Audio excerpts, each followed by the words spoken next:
Pernikahan gokil. Bagian 2. Alasan bertemu pengantin gila. Aku menguap lebar saat sinar matahari menyinari wajahku. Seseorang dengan perawakan tinggi menarik gorden kamarku dengan cekatan, hingga seluruh kamarku yang awalnya gelap mendadak terang benderang. "Wake up, Alex!" bisik suara berat itu di telingaku. Aku tersenyum dan memeluk tubuh yang sama bidangnya denganku itu dan membuatnya berbaring bersamaku. Mata hitam itu balas menatapku sambil tersenyum kecil. Aroma shamponya membuatku merasa sangat nyaman. "Are you going to make me sleep again?" tanya lelaki di depanku. Aku hanya mengangguk dan pura-pura tertidur sambil memeluknya. "Really?" desah lelaki itu melepas pelukanku lalu bangkit dari tempat tidurku. "Lebih baik kamu segera bangun sekarang, Alex. Aku tak mau terlambat bekerja." Aku mengerang pelan namun akhirnya bangun juga. Ini jam berapa? Jam 9 pagi menurut waktu Amerika, ucap Vano lalu keluar dari kamarku namun segera berbalik lagi kepadaku, dan handphonemu sudah berdering sejak tadi. Aku menatap bingung Vano dan menggaruk kepalaku memikirkan siapa yang menghubungiku jam segini. "Kakekmu berusaha menghubungimu tiap beberapa menit sekali. Sepertinya ada hal penting yang ingin dibicarakannya," tambah Vano lagi yang langsung membuatku melompat dari ranjangku. "Kenapa baru bilang sekarang?" tanyaku sambil mengobrak-abrik kamarku untuk mencari iPhone-ku. Aku terlalu mabuk tadi malam untuk mengingat di mana aku menaruh handphone-ku. "Alex," panggil Vano lagi. Aku menoleh dan melihatnya mengacungkan iPhone-ku. "Hanks," aku mengambil iPhone-ku cepat setelah mengecup pipi Vano singkat. Aku hanya mendengar dengusannya saat mengecek panggilan tak terjawab di handphone-ku. 105 panggilan tak terjawab. Oh tidak, aku dalam masalah besar sekarang. Semua panggilan itu dari kakek. "Ceka, ada masalah apa sampai orang tua itu mencariku sekarang?" Aku berdiri di dekat pintu kaca yang menghadap ke apartemen seberangku. Aku tak memakai apapun untuk atasanku hingga bisa kurasakan langsung sinar matahari di kulitku dan bawahanku jeans yang tadi malam kupakai. Napasku tertahan sambil mendengarkan nada sambungan di handphoneku. Tak sengaja pandanganku bertemu dengan seorang gadis dengan pakaian tidurnya yang sepertinya menatapiku dari tadi. Dia memberiku senyum menggodanya. Aku hanya membalas senyum simpul saat gadis itu mengedipkan sebelah matanya padaku. Maaf saja, tapi aku tak tertarik dengan wanita. Aku mendesah keras saat panggilanku tak dijawab oleh kakek. Aku kembali melakukan panggilan dan menunggu jawaban. Wanita berambut pirang itu masih menatapiku dan sekarang dengan tatapan intens. Aku hanya menatapnya datar sambil mendengarkan nada sambung di handphoneku. Aku menaikkan sebelah alisku saat wanita itu melepas baju tidur tipisnya dan tersenyum nakal padaku. "Ceh, kau telanjang pun aku tak akan pernah tertarik." Aku berbalik lalu melemparkan handphoneku ke sofa di ruang tamu. Rambutku yang berantakan kembali kukacak bingung lagi karena tak tahu apa yang harus kulakukan kalau orang tua itu marah kepadaku. "Ada apa?" tanya Vano sedikit keras dari dapur. Kakek tak mengangkat teleponku. Balasku saat meniliknya di dapur. Dia tampak sibuk membuat sesuatu. "Mungkin dia sedang sibuk," Alvano tersenyum untuk menenangkanku. Aku mendesah dan duduk di meja makan. Ada apa dengan otak gadis di apartemen seberang? "Oh, dia baru pindah beberapa hari ini," ucap Vano sambil menaruh sepiring roti isi di depanku. "Ada apa memangnya?" Dia menggodaku dengan melepaskan pakaian tidurnya, balasku sambil menyeruput kopi yang sebelumnya sudah disiapkan Vano. Aku curiga gadis itu gila. Alvano tertawa mendengar ucapanku. "Kau yang gila kalau sampai tak tergoda dengan tubuh seksinya itu." Aku mendelik ke arahnya, "Apa dia juga menggodamu?" "Lebih parah dari itu." Vano menatapku serius. "Apa maksudmu lebih parah dari itu?" tanyaku kesal. "Bagaimana mungkin dia selingkuh dariku?" Alvano hanya tertawa dan tak mengacuhkan pertanyaanku. Aku tak percaya kau sudah jauh lebih baik dari pertama kali kita bertemu. Dulu, kau bahkan akan berteriak jika berada dalam jarak 2 meter dengan seorang wanita apalagi melihatnya telanjang. Aku mendengus mendengar ucapannya dan memakan roti isiku dalam diam. Aku memang mengalami fobia terhadap wanita sejak berumur 7 tahun. Seorang wanita tua menculikku dan melakukan kekerasan seksual padaku karena wajahku yang tampan. Aku tak berlebihan soal ketampananku.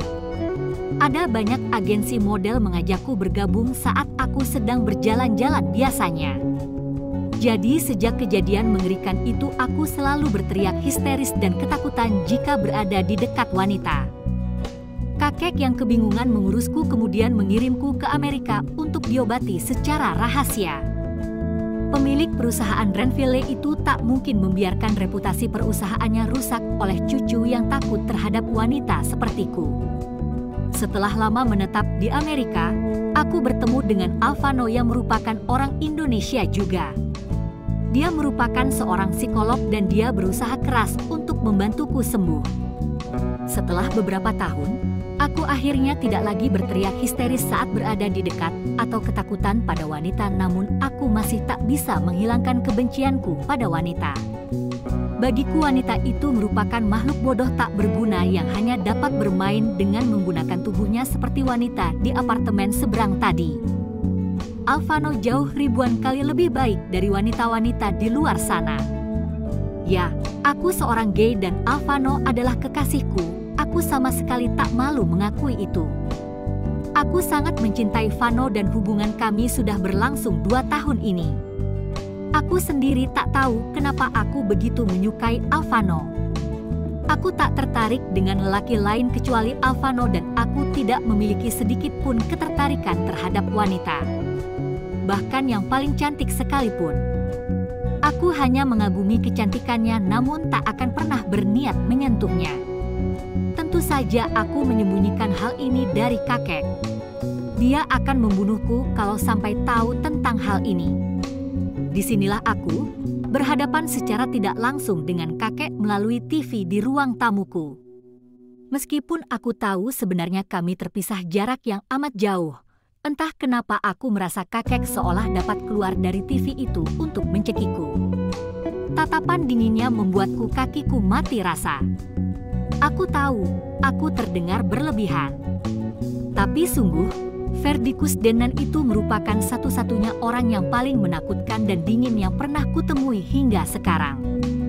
Aku bahkan bisa menghitung dengan jari berapa kali aku berbicara dengannya dalam setahun. Dia hanya kakekku saat berada di sebuah acara perusahaan. Setelah itu, kami hanya seperti orang asing saat di rumah terutama sejak kepindahanku ke Amerika. Ini pertama kalinya dia menghubungiku sejak beberapa bulan yang lalu. Itu pun dia hanya membicarakan perusahaan. Jadi bagaimana keadaanmu? Tanya kakek membuka pembicaraan. Ini basa-basi awal kakek biasanya. Aku berdeham pelan, baik-baik saja. Bagaimana dengan kakek? Kita sedang membicarakan dirimu sekarang, ucapnya dingin. Ceka, apa ruginya menjawab pertanyaan orang yang peduli dengannya? Sudah kubilang dia orang yang paling dingin. Apa fobiamu sudah sembuh? Kakek menatapku serius. Memang pertanyaan inilah yang selalu kakek tanyakan padaku setiap kali menghubungiku. Dia ingin aku cepat kembali ke Indonesia untuk membantu perusahaannya.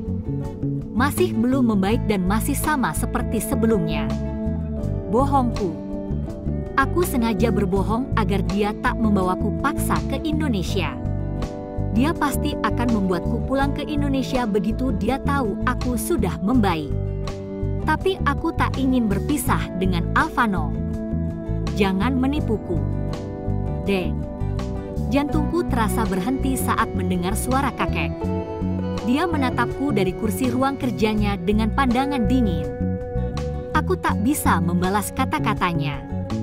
Aku tahu aku terdengar lemah sekali sekarang, namun percayalah, bertatapan dengan kakekku saja lututku sudah lumpuh rasanya. Aku tahu keadaanmu sudah lama membaik. Kau juga sudah bisa beraktivitas normal dengan wanita di sekelilingmu. Aku meneguk ludahku karena tak berani membantah ucapannya. Dari mana dan sejak kapan dia tahu soal ini? Tak mungkin dia juga tahu tentang hubunganku dengan Alvano. Aku juga tahu soal hubunganmu dengan lelaki bernama Alvano itu. Mati. Aku mati. Bagaimana dia bisa tahu soal itu? Aku mengelap keringatku di ruangan berace.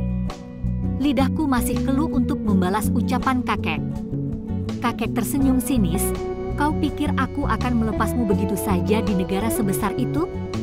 Aku mengirim anak buahku untuk mengawasimu secara diam-diam di dekatmu. Aku mengetahui semua tentang hidupmu. Aku sendiri tak mengerti sebodoh apa dirimu sampai bisa menyukai sesama jenismu. Perasaanku kacau mendengar ucapan kakek. Dia mempermainkanku dengan membuatku merasa seolah bebas, tapi dia tetap mengawasi segala hal dalam hidupku. Aku muak dengan sikapnya yang seperti ini. Lalu kenapa kakek membiarkanku sebebas ini? Aku akhirnya berhasil bersuara. Itu pun setelah berjuang mati-matian menyembunyikan getar suaraku. Aku memberimu waktu untuk kebebasanmu karena sekarang tiba saatmu untuk sepenuhnya bertanggung jawab dengan perusahaanku. Tubuhku menegang mendengar ucapan kakek. Tanggung jawab pada perusahaan Renville? Apa dia ingin aku bekerja di perusahaan itu? Kembalilah ke Jakarta dan bawa gadis pilihanmu kepadaku. Jika kamu menikah sebelum tenggat waktu yang kuberikan, maka perusahaan Renville akan menjadi milikmu. Oke, kakekku memang sudah gila sekarang. Pertama, bagaimana mungkin dia memintaku membawa seorang gadis untuk dinikahi saat dia tahu aku memiliki hubungan dengan Alvano? Kedua, mengapa dia mau memberiku perusahaan sebesar itu hanya dengan syarat menikahi seorang gadis?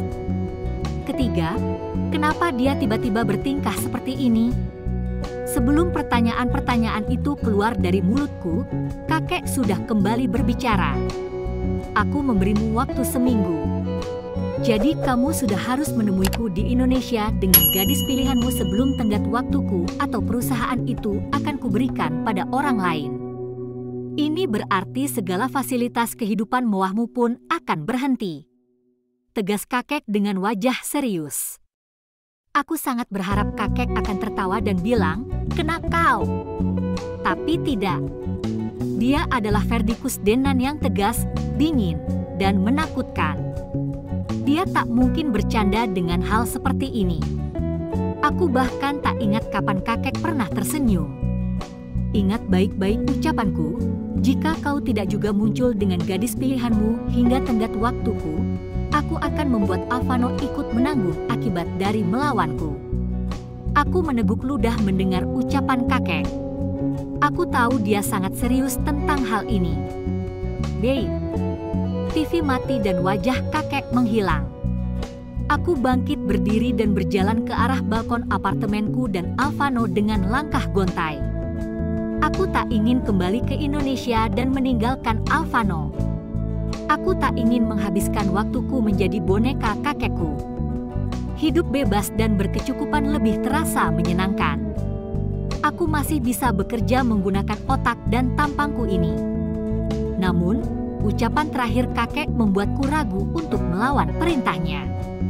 Aku tahu dia benar-benar akan menyakiti Alvano jika aku melawannya, sebab aku tahu orang macam apa kakekku itu. Dia bahkan memukulku saat aku tak dapat mengejar dengan benar. Aku ingat saat dia menyuruh anak buahnya untuk menghajarku karena aku sekali melawan perintahnya saat di Amerika. Aku masuk rumah sakit selama berminggu-minggu. Tak terasa air mataku jatuh saat aku menelungkupkan wajahku. Aku menatap diam Bandara Soekarno-Hatta yang ramai. Beberapa wanita yang melewatiku tampak tak dapat melepaskan tatapannya dariku. Sudahlah, aku tahu aku tampan. Kepalaku masih pusing memikirkan cara untuk menemukan gadis yang dapat kunikahi. Aku juga ikut gila sekarang. Aku mulai berpikir kalau mencari gadis untuk dinikahi itu layaknya barang yang bisa kubeli lalu kubawa pulang. Ini semua gara-gara pikiran gila kakek. Aku pergi meninggalkan Alvano hanya dengan secari kertas berisi pesan untuknya. Aku tahu aku sangat tak bertanggung jawab, tapi aku tak mungkin sanggup mengucapkan perpisahan langsung kepadanya. Aku sudah berpikir matang tentang keputusanku ini. Sempat terpikir olehku untuk lari bersama Alvano, tapi aku mengurungkan niatku mengingat banyak anak buah kakek yang selalu bisa menemukanku. Meninggalkannya adalah jalan terbaik agar kakek tak menyakitinya. Huaa. Aku menoleh ke arah asal suara parau dan menyedihkan itu. Para penumpang lain juga ikut melihat gadis bergaun pengantin yang menangis di kursi penumpang bandara itu. Gadis itu terlihat cukup kacau dengan dandanannya yang berantakan. Kuakui gadis itu cukup cantik seadanya, eyelinernya tak luntur dan rambutnya itu kembali ditata dengan baik. Paling juga gadis gila yang ditinggal kekasihnya di hari pernikahannya. Aku berbalik untuk menghindari gadis gila itu. Tapi pikiran gila merasukiku dan membuatku berhenti. Jika aku punya masalah gila dan harus mengikuti perintah kakek gilaku itu, artinya aku memerlukan gadis gila juga untuk menghadapi itu. Tanpa sadar aku menyeringai sambil berjalan ke arah gadis bergaun pengantin itu. Tuhan, aku bersumpah kalau sampai ada orang yang menghiburku sekarang, jika dia perempuan, aku akan menjadikannya saudaraku, dan jika dia lelaki, aku akan langsung melamarnya menjadi suamiku. Seringaiku semakin lebar mendengar sumpah yang digumamkan gadis itu saat aku ada di dekatnya. Dia bahkan tak sadar akan kehadiranku di dekatnya karena dia menelungkupkan wajah di tangannya. Aku hanya harus menggunakan gadis ini sebagai alatku. Lagi pula membodohi gadis seperti ini pasti mudah. Aku hanya harus membuatnya menyukaiku dan mengikuti keinginanku. Bagaimana mungkin kamu menguasai kursi tunggu sebanyak ini di bandara? Ucapku sambil memasang gaya kerenku. Gadis itu mendongak dan menatapku bingung. Saat aku bertatapan dengan mata hitam pekat gadis itu, jujur, aku tahu saat itu juga dia sudah menjadi milikku. Bersambung.